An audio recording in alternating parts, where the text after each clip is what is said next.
Hi, my name is Grace, and today we're going to talk about how to quickly start taking interactive measurements with InstrumentStudio for power supplies, E-loads, SMUs, and a variety of other instruments that InstrumentStudio supports.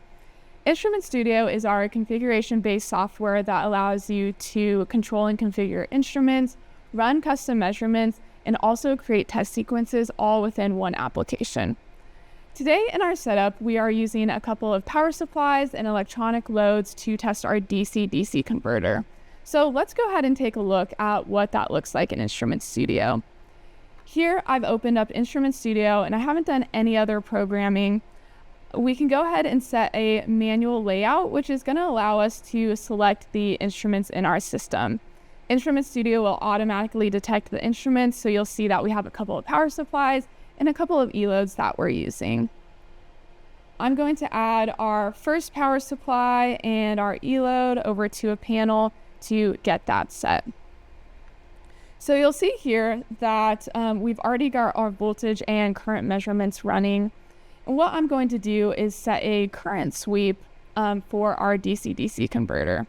So we can go over here and select waveform mode. And these panels are going to give you a lot of different capabilities like channel sweeps or multi-channel sweeps to set those different configurations for your instruments. So let's do a quick example really quick.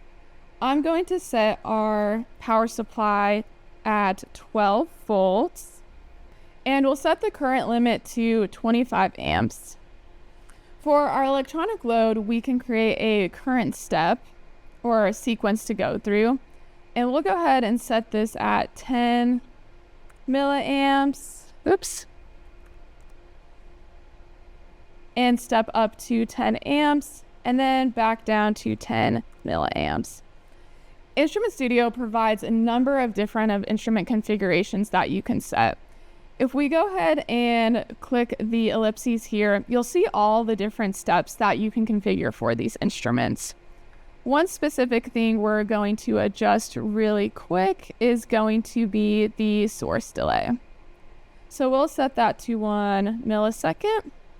And then now we can go ahead and run our measurement really quick. We'll turn our power supply on and our electronic load on as well.